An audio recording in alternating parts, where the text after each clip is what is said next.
బంగ్లాదేశ్ పాకిస్తాన్ ఎప్పటికీ కూడా వేరువేరుగా ఉండవు.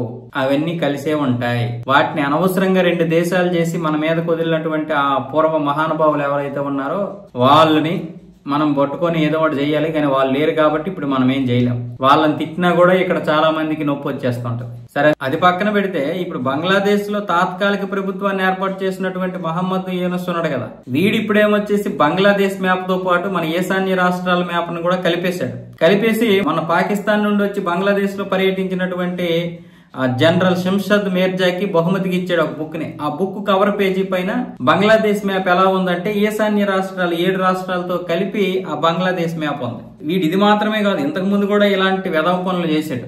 ఏం చేశాడు? చైనా కింద సంవత్సరం పర్యటించినప్పుడు కూడా ఇదే సమయంలో పర్యటించాడు కదా, డిసెంబర్ లో ఎప్పుడు పర్యటించాడు, 2024 డిసెంబర్. అప్పుడు కూడా ఇదే వ్యాఖ్యలు చేశాడు. చైనా ఆర్థిక అభివృద్ధి బంగ్లాదేశ్ నుంచి, ఈశాన్య రాష్ట్రాల నుంచి, నేపాల్ నుంచి చేసుకోవాలి.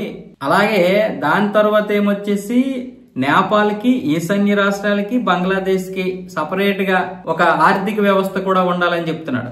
తర్వాత భారత్ గట్టిగానే కౌంటర్ ఇచ్చింది, ఓవర్ యాక్షన్ చేయకని చెప్పింది. అయినా సరే ఇప్పుడు మళ్ళీ ఆ యొక్క భూభాగంతో, అంటే ఈ 7 రాష్ట్రాల భూభాగంతో బంగ్లాదేశ్ మ్యాప్ ను తయారు చేసి ఈ షంషద్ మీర్జాకి ఇచ్చాడు.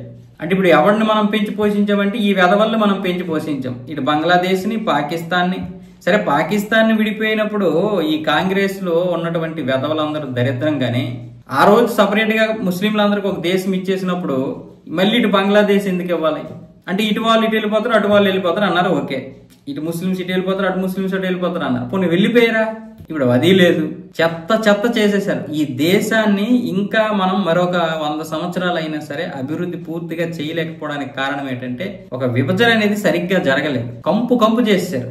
ఈ రోజు చికెన్ నెక్ ఆఫ్ ఇండియా అక్కడ పిలుస్తారు కదా, ఆ ఈశాన్య రాష్ట్రాలు స్టార్టింగ్ దగ్గర మన సిక్కిం ప్రాంతంలో, అది 22 కిలోమీటర్ల వెడల్పు ఉంది. ఆ రోజు కూడా 160 కిలోమీటర్లు వస్తే 1971లో యుద్ధం చేసినప్పుడు ఆ భూభాగాన్ని కూడా వదిలేసింది ఈ మహానుభావురాలు ఇందిరాగాంధీ. మళ్ళీ ఈవిడిని కూడా అందరం తలకెక్కించుకుంటాం, ఐరన్ లేడీ. పాకిస్తాన్ లో 15,000 చదరపు కిలోమీటర్లు మనం ఆధీనం చేసుకుంటే దాన్ని మళ్ళీ తర్వాత సంవత్సరం 1972లో ఈవిడ ఇచ్చేసింది మొత్తం. ఎందుకంటే వాళ్ళు ముద్దుబెట్లు వాళ్ళందరూ. ఆ తర్వాత ఏమొచ్చేసి 93,000 సైన్యాన్ని ఈవిడ తన అదుపులోకి తీసుకొని 3 నెలలు పెంచి పందికొక్కుల్లాగా వీళ్ళని పెంచి అప్పుడు పాకిస్తాన్ కి అప్పచెప్పింది. అంటే ఇదంతా ఒక ప్లానం. ఈ 93,000 మందిని మీరు పెంచితే మీకు ఎక్కువ డబ్బు అయిపోతాయి. అదే మా భారతదేశం నుంచి వీళ్ళందరినీ నేను ముద్దుగా పెంచి ఓ పందుల్లాగా మంచిగా దృఢమైనటువంటి పందుల్లాగా చేస్తాను, అప్పుడు 3 నెలల తర్వాత మీకు ఇస్తానని చెప్పి ఇచ్చింది. దాని ద్వారా మన భారతదేశం యొక్క ఆర్థిక వ్యవస్థ గండి కొట్టింది.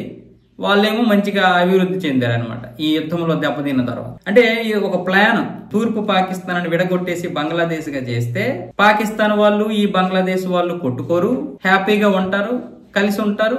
వాళ్ళ ఆర్థిక వ్యవస్థ బాగుంటుంది, వీళ్ళ ఆర్థిక వ్యవస్థ బాగుంటుంది. అదే తూర్పు పాకిస్తాన్, పశ్చిమ పాకిస్తాన్ కలిసి ఉంటాయి కానీ ఎప్పుడు దెబ్బలాడుకుంటుంటే వీళ్ళు ఆర్థికంగా నష్టపోతారు. కాబట్టి నా సొంత బిడ్డలు, నా ముద్దు బిడ్డలు వీళ్ళు చెడిపోతే చూడలేను అనుకొని ఇందిరాగాంధీ ఈ దేశంని తాకట్టు పెట్టేసింది, భారతదేశాన్ని తాకట్టు పెట్టేసి యుద్ధం చేసి వాళ్ళకేమొచ్చేసి మొత్తం దారపోసేసింది. ఇవంటే మళ్ళీ ఒక్కొక్కడికి కూడా కడుపు మంట. 1975లో ఈ దేశాన్ని సెక్యులర్ దేశం చేసింది. హిందువులు 2 పిల్లల కంటే ఎక్కువ కనకూడదని చెప్పింది.